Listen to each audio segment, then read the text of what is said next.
हरि हरि महादेव शंभु काशी विश्वनाथ गंगे, हरि हरि भूतनाथ शंभु सदा शिव पार्वती संगे। तो एक बार बोलिए प्रेम से शिव जी की जय, माता पार्वती की जय। आज सुनेंगे अघन मास की पहला सोमवार की कथा। यह कथा सुनने से होगी मनोकामना पूर्ण। कथा के अनुसार एक समय की बात है, एक साहूकार था जो भगवान शिव का अनन्य भक्त था। उसके पास धन्य धान्य की कोई कमी नहीं थी, लेकिन उसके कोई संतान नहीं थी।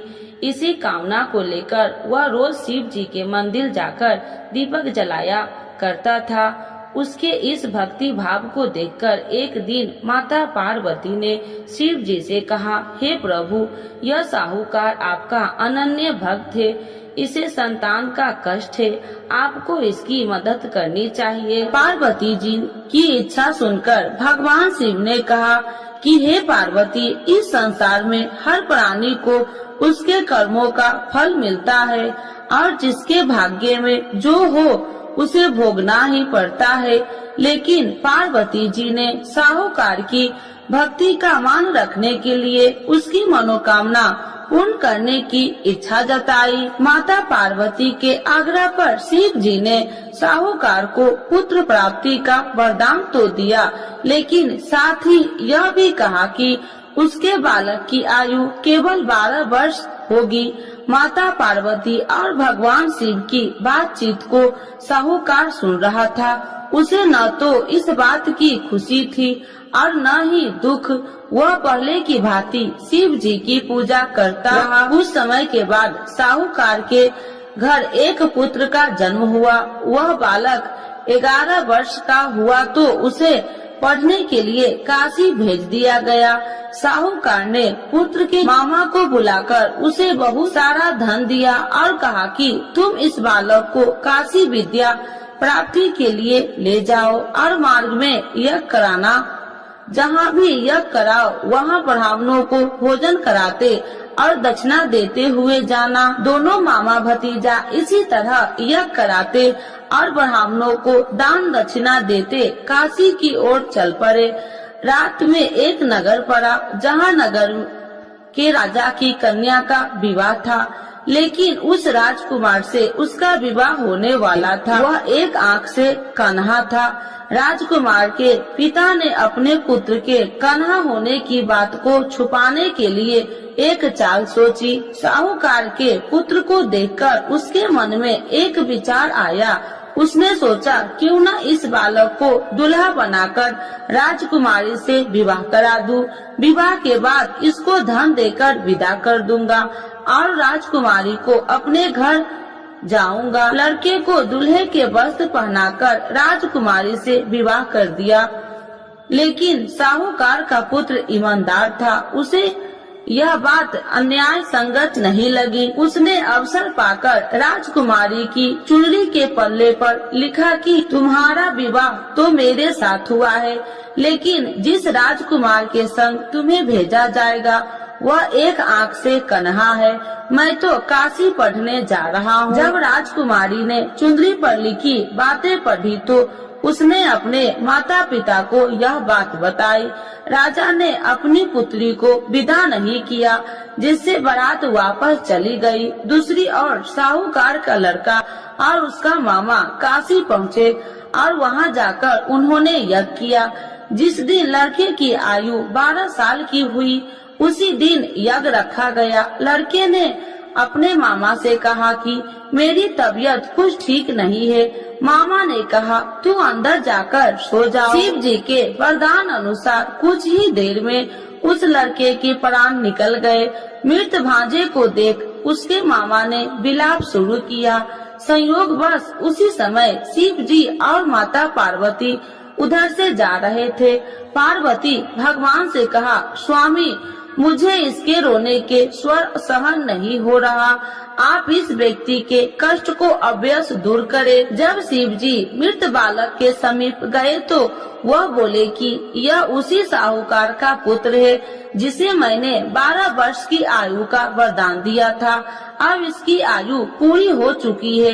लेकिन मातृ भाव से विभोर माता पार्वती ने कहा कि हे महादेव, आप इस बालक को और आयु देने की कृपा करें, अन्यथा इसके वियोग से इसके माता पिता भी तड़प तड़प कर मर जाएंगे। माता पार्वती के आग्रह पर भगवान शिव ने उस लड़के को जीवित होने का वरदान दिया।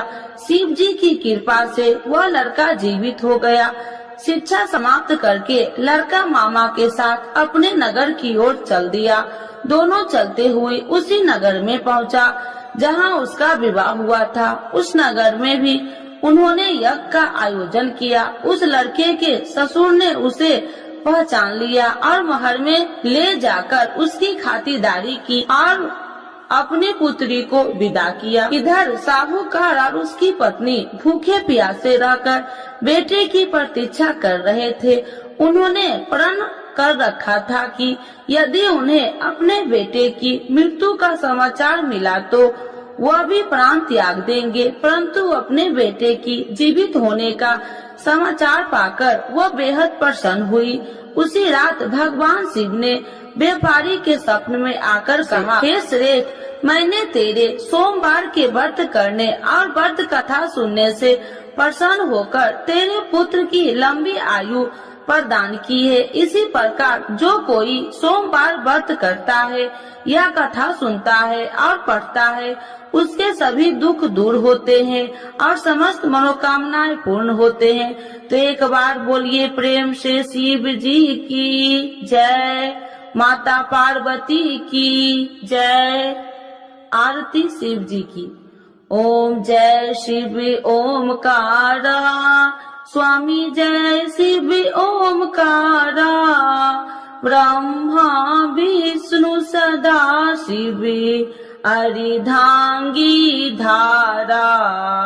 ओम जय शिव ओमकारा, एकानन चतुरानन पंचानन राजे, स्वामी पंचानन राजे, हंसासन गरुड़ासन विश्वाहन साजे। ओम जय शिव ओमकारा, दो भुज चार चतुर भुज, 10 भुज अति सोहे, स्वामी 10 भुज अति सोहे, त्रिगुणी रूपिणी रखिते, तिरुबनि जन मोहे। ओम जय शिव ओमकारा, अच्छी माला बनी माला, मुंडी माला धारी, स्वामी मुंडी माला धारी, त्रिपुरारी कंसारी, करी माला धारी। ओम जय शिव ओमकारा, श्वेतांबर पीतांबर बाघांबर अंगे, स्वामी बाघांबर अंगे, सनिकादिक गरुणादिक भूतादिक संगे। ओम जय शिव ओमकारा, करके मध्य कमंडल चक्र त्रिशूलधारी, स्वामी चक्र त्रिशूलधारी, सुखकारी दुखिहारी, जग पालनकारी। ओम जय शिव ओमकारा, ब्रह्मा विष्णु सदा शिव जानति अविवेका, स्वामी जानति अविवेका, मधु कैटभ दो मारे, सुर भयहीन करे।